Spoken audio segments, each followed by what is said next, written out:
Hey guys, day 2.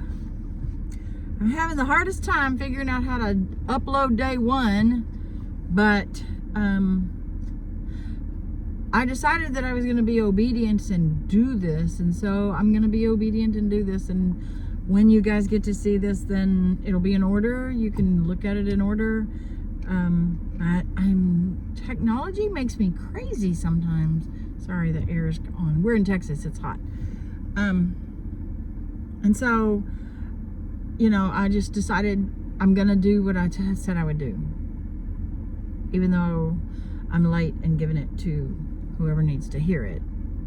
At least I'm going to do it. So we're talking about the Holy Moments book. And the first one, I did the prologue and the first chapter.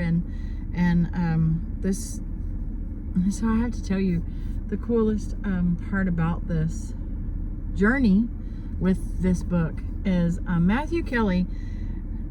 I told you in the first video he donated so many books to do for the retreat, and then they also sent so many per month for 6 months, and then at the next retreat I asked, could we please get some more in there? Like, sure, and so I reached out this morning early, or maybe last night, I don't remember, to the person that I had dealt with, and said, I've used all my books, and could it be possible to buy some more, get some more? Would Matthew Kelly, such a good man, I hope someday to thank him in person, either on the phone or something.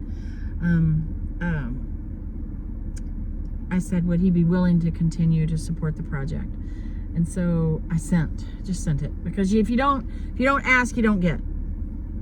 You don't ask, you don't get. And so I got an email back this afternoon, and it was from a new guy, the guy that I was dealing with. He has, I guess, moved up or something, and so he's taking on, and he's like, how many do you need? And I said, well, as many as possible. I will help if I can financially help send them, I will. But I don't know, whatever you're able to send. We ship about 300 boxes a month, and so whatever you're able to help with. And so a little earlier I got an email that showed the shipping.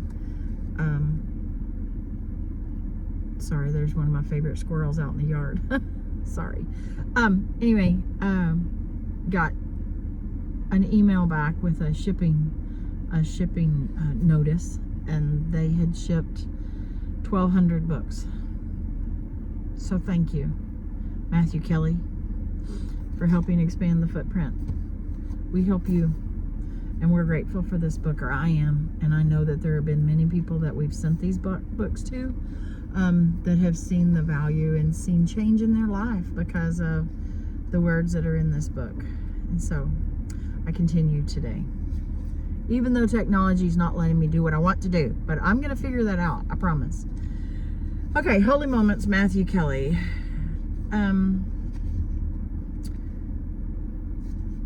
Chapter 2. It's called The Two Hungers. Are you hungry? What are you hungry for? We're all hungry for something. Knowing that you hunger for is wisdom. Knowing what you hunger for is wisdom. The Bushmen of the Kalahari Desert in southern Africa talk about the two hungers. There's a great hunger and the little hunger. The little hunger yearns for food, while the great hunger, the greatest hunger of all, is the hunger for meaning. There is ultimately only one thing that makes human beings deeply and profoundly bitter, and that is to have thrust upon them a life without meaning. There is nothing wrong with searching for happiness, but of far more comfort to the soul is something greater than happiness or unhappiness, and that is meaning. Boy, that resounds deep in me. Because meaning transfigures all. Phew. This is highlighted part. Because meaning transfigures all. Once you are doing what has meaning for you, It is irrelevant whether you are happy or unhappy. You are content. This is the most beautiful and profound observation of the South African author Laurens van der Post. We pretend our hunger baffles us. We try to feed our hunger in 1,000 ways, but still our hunger remains because it will only be satisfied with meaning. We cannot thrive without meaning. Our need for meaning is as urgent and unceasing as our need for water. Ernest Hemingway was living in Paris when he was trying to make it as a writer. He was young and restless and wrote about many yearnings we experience. This was his reflection on a nagging hunger he could not satisfy. My wife and I had a wonderful meal at Michaud's. I hope I said that right. But when we finished, and there was no question of hunger anymore, the feeling that had been like hunger when we were standing on the bridge was still there. It was there we came home, and after we'd gone to bed and made love in the dark, it was there. When I woke with the windows open and the moonlight on the rooftops of Paris, the hunger was still there. I put my face away from the moonlight into the shadow, but I could not sleep, and I lay awake thinking about it. My wife slept sweetly now with the moonlight on her face. I had to try to think it out. Life had seemed so simple that morning when I had woken to spring. Have you ever had a night like that? Tossing and turning, wondering about the purpose or direction of your life? Ooh. Have you ever had a hunger that would not be satisfied? I suspect we all have. What are you hungry for in your life right now? Do you know? You may not know. And that's okay. We'll find out together. But whatever your hunger is, more of the same, more of what you've been trying to satisfy with it until now isn't the answer. Are you open to trying something new? So those are big words because, like the blessing box. I tell y'all, when I say, and I do it humbly because I don't take anything for granted, breast cancer does, cancer does that. I don't care what kind of cancer. Cancer does that to you. Cancer is life-changing. Perspective is everything, and we get to choose whether we shine or whine, and how we step forward, and how we we can't stop what's happening to us. We can't stop it. We can't make it go away. We can do things, but it's like how we choose to approach it, how we choose to look at it. Perspective. That was my word for my journey. From early on was perspective. My friend Lynette told me, you can choose how you look at this and how you approach this. Perspective is strong. And so, but anyway, the blessing box.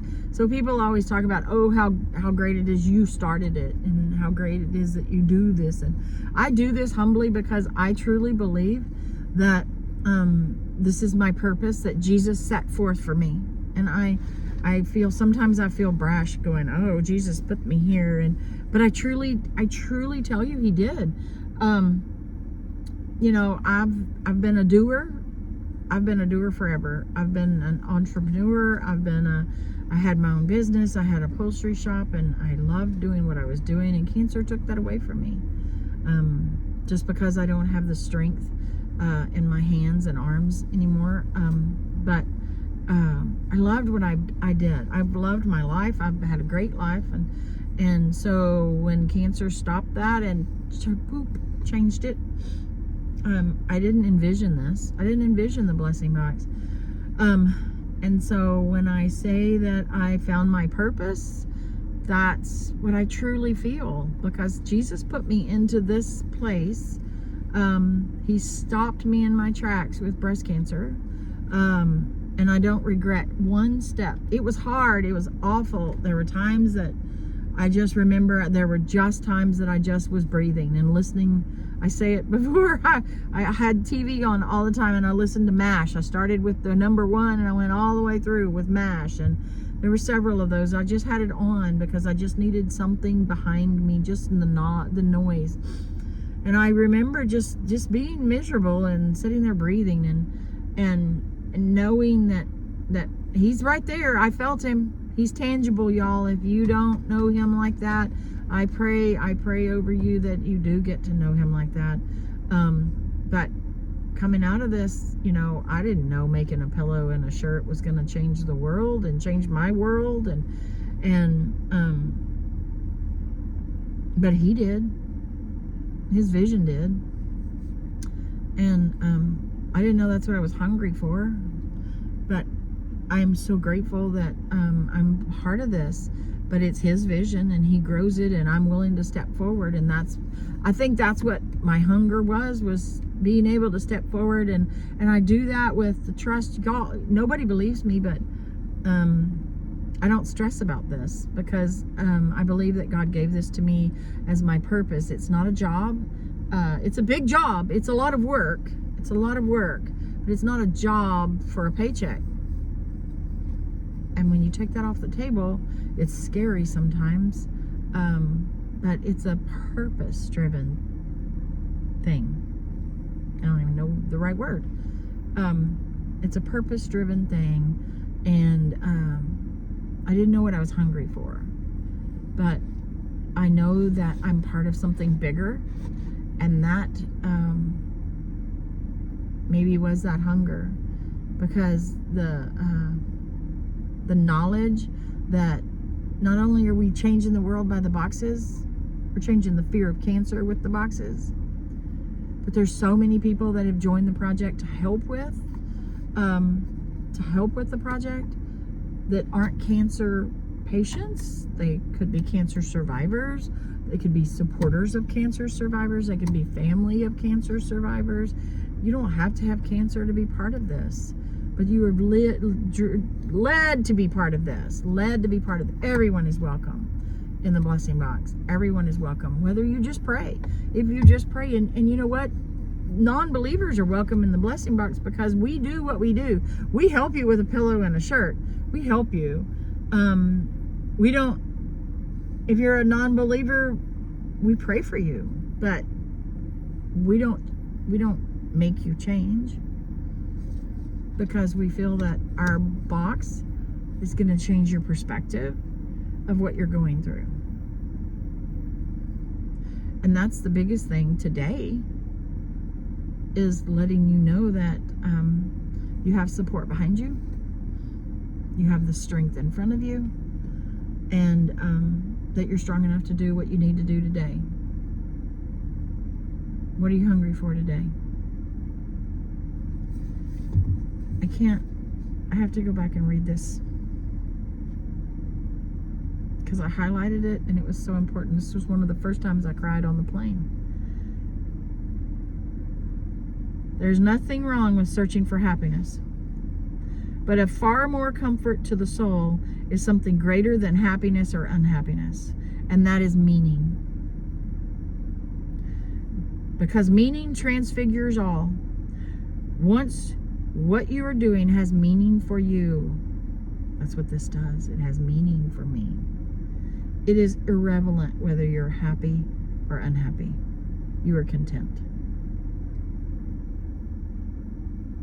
So today I just pray that you're content. And if you're not content, are you open to trying something new? God bless. Holy Moments, Matthew Kelly. If you need one, get in touch with me. Email me. DawnC_77418 at yahoo.com. Love ya.